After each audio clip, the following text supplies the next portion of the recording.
Breaking news आ रही है भोपाल से। आपत्तिजनक टिप्पणी के आरोप में घिरी अभिनेत्री श्वेता तिवारी ने माफी मांग ली। उनके खिलाफ इसी वजह से मुकदमा दर्ज किया गया था।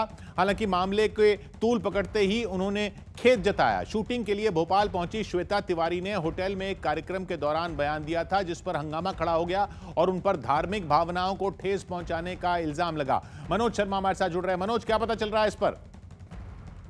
जी किशोर, श्वेता तिवारी की मुश्किलें अभी खत्म होती नजर नहीं आ रही हैं। हालांकि श्वेता तिवारी ने माफी मांग ली है। उन्होंने अपने वक्तव्य में कहा है कि उनका इरादा किसी की धार्मिक भावनाओं को ठेस पहुंचाने का नहीं था। फिर भी अगर किसी की धार्मिक भावनाओं को ठेस पहुंची है तो इसके लिए वो माफी मांगती हैं। लेकिन मध्य प्रदेश में भोपाल में उनके खिलाफ आईपीसी की धारा 295A में केस दर्ज है, यानी पुलिस केस दर्ज कर चुकी है। अब आगे जो कुछ भी होगा वो अदालत करेगी। और 295A में जो 3 साल तक की सजा का भी प्रावधान है, जुर्माने का भी प्रावधान है, दोनों हो सकते हैं।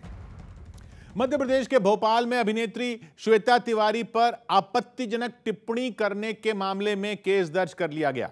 श्वेता तिवारी 23 जनवरी को वहां अपनी टीम के साथ आने वाली वेब सीरीज के सिलसिले में पहुंची थी, जिसकी शूटिंग भोपाल में ही होनी है।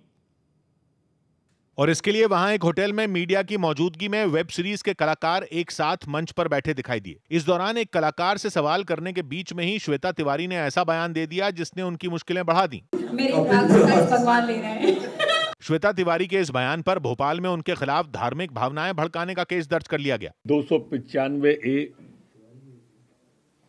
आईपीसी की धारा के तहत मुकदमा दर्ज हुआ है। श्वेता तिवारी के बयान का वीडियो सामने आने के बाद ही मध्य प्रदेश के गृह मंत्री नरोत्तम मिश्रा ने उनके खिलाफ कार्रवाई के निर्देश दे दिए थे, जिसके बाद उनके खिलाफ मध्य प्रदेश पुलिस ने केस दर्ज कर लिया। असल में श्वेता तिवारी के जिस बयान पर एफआईआर हुई वो उन्होंने तब दिया था जब उनके साथ मंच पर ही मौजूद एक दूसरे कलाकार सौरभ राज जैन से सवाल किया गया।